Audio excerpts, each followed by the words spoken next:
sometimes there's a real temptation to just edit a bunch of videos and make your stuff look very fancy and pretty and all of that. But sometimes, like today, I'm probably not going to have time to do that. And somebody might be like, oh, well, Cherie, if you're serious about doing certain things, then you just got to make the time. Yes, and yes. But there's also such a word as called prioritizing.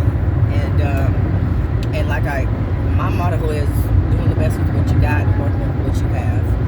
So the best I have right now is just recording a video as I'm driving and uploading it. And this ain't going to have no edits. I noticed that a lot of times I've been posting up a lot of shorts lately. And I understand we live in an ADD society now. People are much more prone to click on a video if it's just 15 seconds long or if it's just 60 seconds long, as opposed to a 5-minute video. And 5 minutes, y'all, really ain't nothing. It's really not. But that's where we're at. So I get it. But I've been posting a lot of shorts lately. Not as many longer form content, because I know people will watch it. But here's the thing. I don't want this channel just to be a channel about shorts. And those are great and they're effective. But at the same time, there's way more that I know that more value than I can add with just a couple more minutes. And so this is when you got to make a decision to figure out, sorry y'all, you got to make a decision to figure out, okay, what are you willing to do and what are you willing to not do for the sake of growth and for the sake of being consistent and what you want to be known for. Your brand is the word. And I don't want it to just be shorts for me. So with all that being said, if you've hung this long, I appreciate you, because we already 2 minutes in. And I wanted to talk about something that's on my mind, and it's kind of piggybacking off of a short that I posted this morning about not comparing yourself.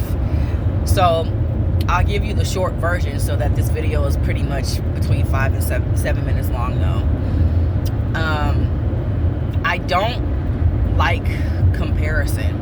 I heard Sinbad say in an interview one time, in the game of entertainment, a lot of times you got to put blinders on, like how horses do when they're races. You put blinders on so that they don't get distracted by other things. And so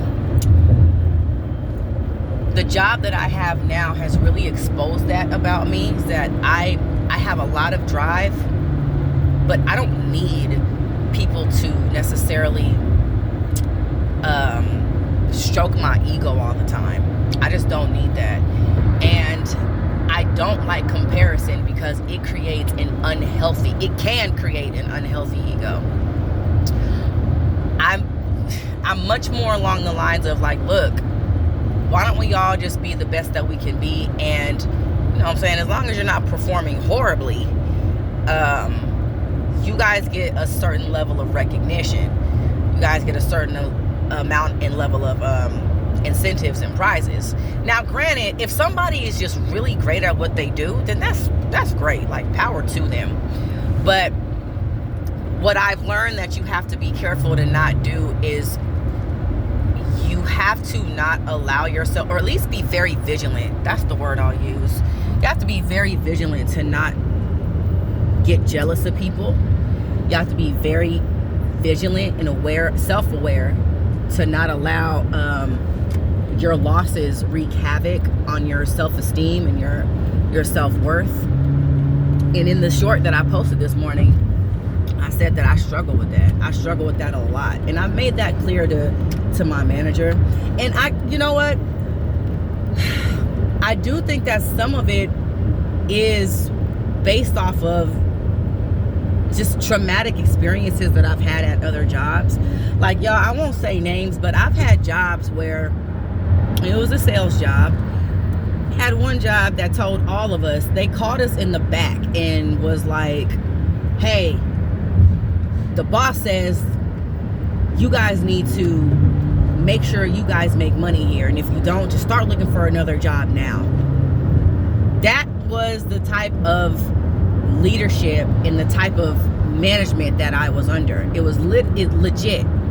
You guys need to make this amount of money. If you don't, then you're going to be fired. And I guess the bottom line, I know the bottom line of every and all business, specifically sales. Sales is all about numbers. And if you're not putting out, if you're not producing, then it's just like, yeah, I'm sorry, you're not adding value to us as a business. You're not helping us make money, especially in corporate. So we got to let you go. Maybe this ain't for you. I totally get that. But there's a way to get a certain type of motivation out of your employees and out of your workers. And I don't like the fear tactic. I really don't. And I said in that video I posted this morning, I don't like the game of, I don't like sales when it comes to that. Or maybe I didn't post that in the short. I posted it in another video I recorded. But yeah, that's one thing. I don't like operating out of that feeling of fear. I hate it. I hate it. I hate it. And it doesn't help when you're constantly getting compared to, oh, this person is always number one, or this person is always number two, or these are like always the runner-ups, and these people are just whack and trash, and they're probably going to be fired. You know what I'm saying? It's just like, okay, if I'm that bad of a worker, and I'm not talking about me, I actually do fairly well in my job.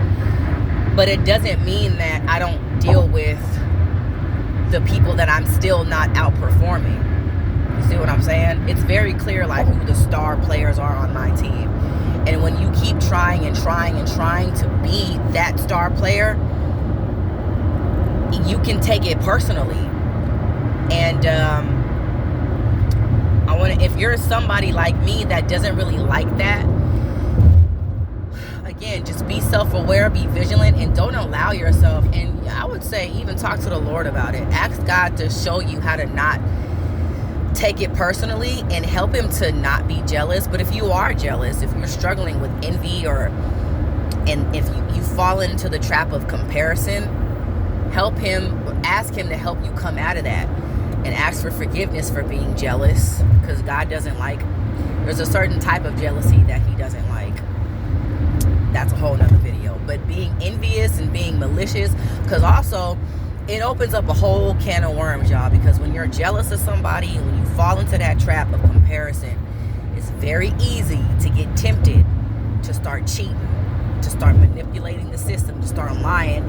You know what I mean? It opens the floodgates to a bunch of other stuff that we have no business doing. Then you end up just shooting yourself in the foot. You end up shooting yourself in the foot, and you not only fell into the trap of comparison, but you've been swallowed by the trap of comparison. Now you can't get out. You didn't got fired because you've done something unethical just because you was hating. So I know I'm not the only one out here that deals with this, and I wanted to put this out there again to have some longer form of content to go in more depth as opposed to just a short video. So I love you guys, and if you have any comments, feel free to post. Just be respectful is all I ask, and go ahead and like and subscribe too. All right, I'll see y'all in the next one.